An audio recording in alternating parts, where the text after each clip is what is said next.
Merci, Monsieur le Président. Monsieur le ministre,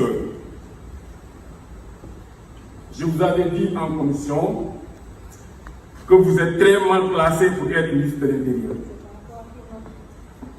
Un ministre de l'Intérieur doit être une personne intègre qui inspire confiance à la classe politique et à toutes les forces vives de la nation parce qu'il joue un rôle essentiel dans la consolidation de la démocratie, de la bonne gouvernance et de la transparence. Malheureusement, Monsieur le ministre, vous êtes acteur actif dans les plus grands complots politico-judiciaires qui ont suivi notre démocratie. Vous étiez parmi les comploteurs qui ont sali d'honnêtes citoyens traînés dans la boue, des citoyens qui ont servi loyalement ce pays.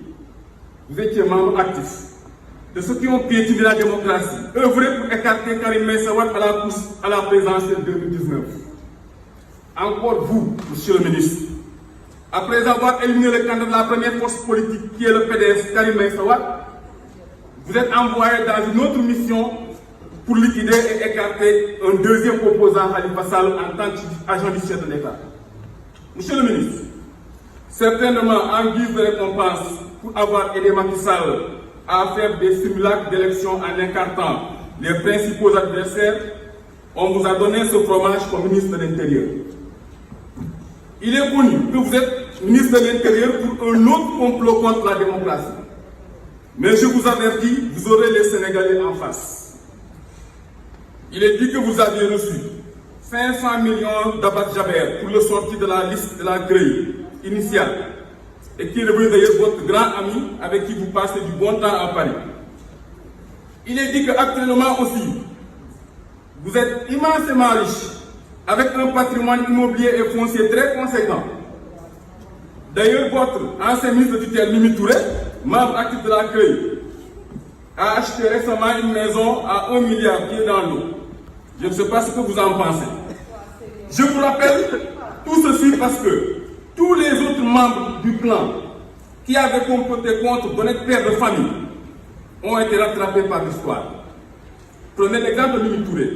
Après avoir été utilisé, on l'a pressé comme un citron, humilié et jeté à la poubelle. Vous êtes avertis. Toute chose a une fin. Rien n'est éternel sur terre. Un jour viendra. Vous serez aussi, à l'image de Mimi Touré, remercié, mis à la poubelle. À l'image de Matar Cissé, à l'image d'Alim Gouindiaye, à l'image de Moustapha Diakhaté. La liste est exhaustive.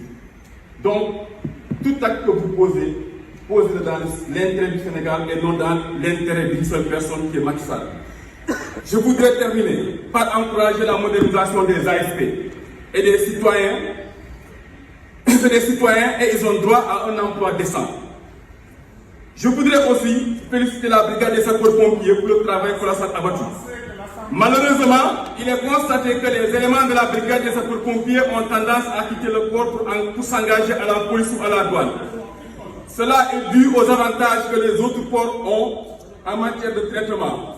Il urge de relever les conditions des éléments de la brigade des sapeurs-pompiers pour qu'ils puissent continuer à rester dans le corps. Ce corps est à soutenir et à renforcer en moyens. Je félicite aussi le commissaire de Dieuppeul pour le travail qu'ils font dans leur zone. Le travail est bien fait, c'est des éléments qu'il faudrait féliciter parce qu'ils jouent un rôle important dans la sécurité, en tout cas de leur zone a été confié. De même que les services de gestion des passeports qui ont assaini le milieu, il est facile de accepter la soumission sans problème. Je voudrais, Monsieur le ministre, demander qu'on abroge l'arrêté qui interdit à toute personne qui a 1,175 m d'accéder à la police. C'est discriminatoire.